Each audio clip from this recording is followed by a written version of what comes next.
What's up everybody, and welcome back. We released new shirt designs. Those are linked in the description down below and are in celebration of hitting 1K subscribers. Thank you all again for that. If you're new, like the video, subscribe to the channel, because today I have another fantastic recommendation, which is Otaku-kun Who's Kind to Gals, which is being written by 123 Neko. Yes, that is the name of the author, because it is a web novel, but the adaptation and the artwork is being done by Shochu. So far it's only 15 chapters, and it's a romance comedy school life harem, so really just the classic genres. But this manga is done in such a great way. Like I said, it's based off the web novel, which if you find and you enjoy, let me know, or link it in the comment section so that I can check it out, because I'm loving this manga so far. So what this manga is about is Otakura Koichi, who's a first-year high schooler and a closet otaku. At least he thinks he is, but everybody knows he's an otaku. It's not like he doesn't look like one. He definitely looks like an otaku. At the start of this, I don't really think he has friends, so there's that, and there's the fact that people see him drawing and reading manga. But he thinks he's a closet otaku.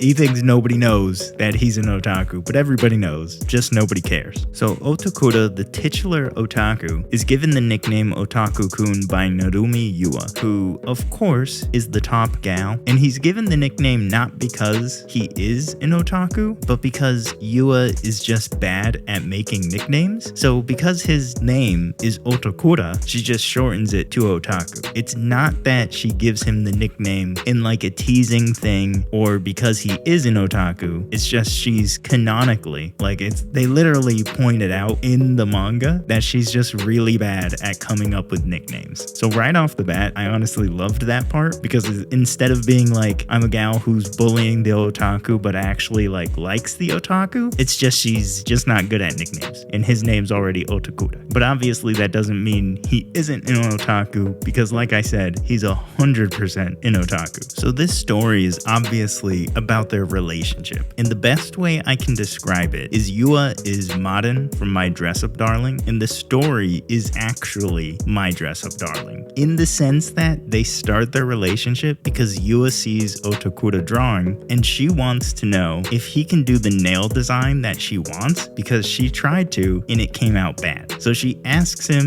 he says yes, because he already paints models and figures, and of course the nails come out perfect, and now Otakura basically becomes Yua's personal stylist, doing her hair and picking out clothes and accessories and painting her nails and stuff. Now, it's not like in a simp kind of way, it's really in a My Dress Up Darling kind of way, in the sense of he wants to use his skills to kind of get better at doing his otaku things. Not because he's pursuing anything, he's just like, I could do that just because it kind of seems interesting, and because I already do it, and it could make me better at doing the thing that I already enjoy doing. And I think that's really portrayed just in the interaction between them in discussing him doing her nails, because you see that he's not a simp, because she literally goes up to him, and before she asks him to do this for her, she asks him what he thinks about her nails as they are, because she designed them.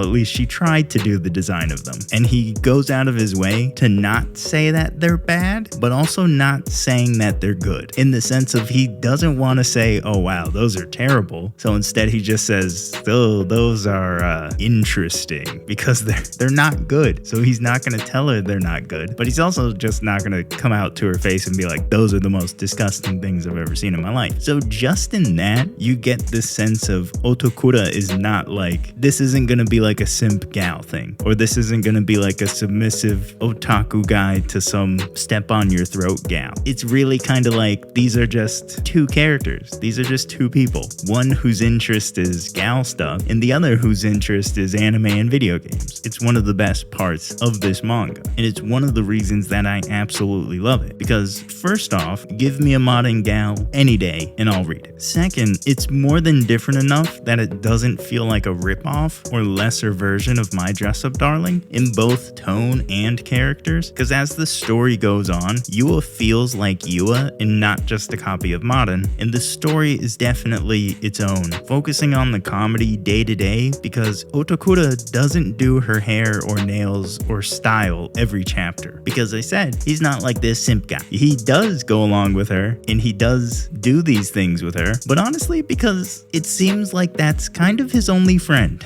until later on. He gets some other friends later on, but in the beginning, he's doing these things because that's his only friend and because he wants to help her because he knows that she's not trying to take advantage of him. Use some of his skills, sure, but not take advantage of him. That's something different. So instead of like My Dress Up Darling, at least where it's gone to in the sense of where it is now, which if you're not caught up to that, you should. But instead of that, this manga takes a much more traditional comedy romance route between a gal and an otaku, but with the best kind of changes like I've been talking about already. But one of the best ones is that they don't try and hide or keep their relationship a secret, and Otakura doesn't feel like he's not good enough to be around or her friend, which thank God for that, because I hate that trope. And I hate that trope in this genre because it just really annoys me, because I just think like it's dumb. Unfortunately, this doesn't have it. They're not trying to hide their relationship. Otakura doesn't feel like, oh, I can't even stand next to her. No, he doesn't care. She doesn't care. Everybody knows that they get along. Nobody cares. And I like that because that's real life. Also, so far, there's no rival guy who wants to be with Yua or feels entitled that he should be. And there's no annoying best friend of Yua that hates Otakura because he's an otaku. Now, about that, it does feel like there may be when Yua's best friend, Himeno Ruriko, is introduced for the first time, but that tension is resolved literally the next chapter, which is just the third chapter, by the way. So now there's no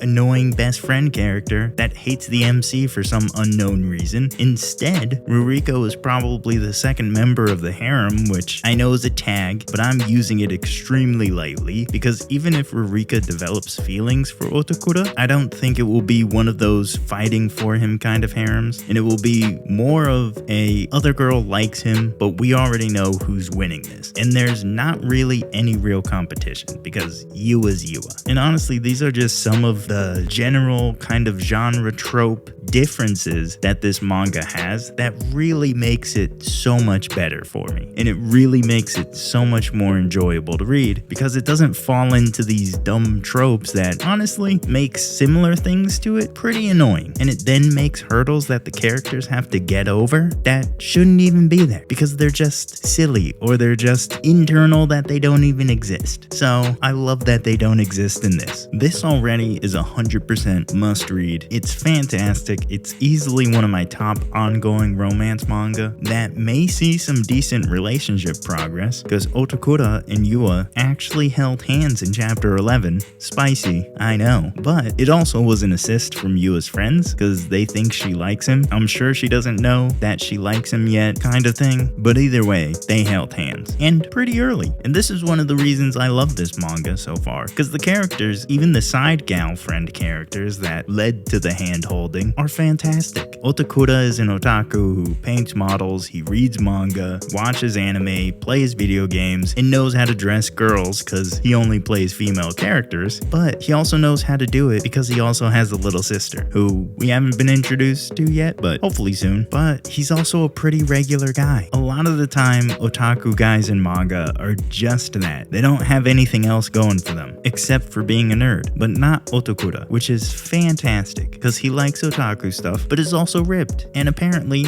has an incredible singing voice. And he doesn't really act like an otaku, like he seems more like a guy than a caricature of an anime fan, which is usually how the otaku characters go, which I really appreciate him just seeming like a guy who just also has these otaku interests. Yua, on the other hand, is fantastic all the way around. She's a lot like Maden in many ways, towards the beginning mostly, but as it goes on, and rather quickly too, she really becomes her own character. Obviously, the two are still similar because blonde gals are just blowing up in popularity right now, and I'm 100% here for it, but she's fantastic. She's chipper, energetic, kind, protective, possessive, you know, everything you really want out of a good gal gal character. And so far there's only really one other main side character, being Ririko, who's really kind of the straight man when she's in a chapter, but so far the focus is really on Otokura and Yua and their relationship becoming a relationship, I assume. Honestly, I just need this manga to keep on in the direction that it's going. It's fantastic already, and it's only been getting better as it goes on. I know it's still early on, but it's heading in the best direction it can be. And I assume it's gonna be the My Dress Up Darling version of Hokkaido Gals Are Mega Cute, which may sound like nonsense, that sentence I just said. Unless you've read both or watched both, then it might make a lot of sense. But that means that in a year, maybe a little more, if it doesn't get axed, which it probably won't, seeing as 5 chapters came out in August, this manga will easily be getting an anime, which I will definitely be watching. So if this sounds good to you, like the video and subscribe to the channel. And if you want more recommendations, check out the Why You Should playlist and the TooTaku podcast, as well as pick up a new Windbreaker themed shirt for yourself in celebration of 1,000 subscribers. All links are in the description. Other than that, I will see all of you in the next one.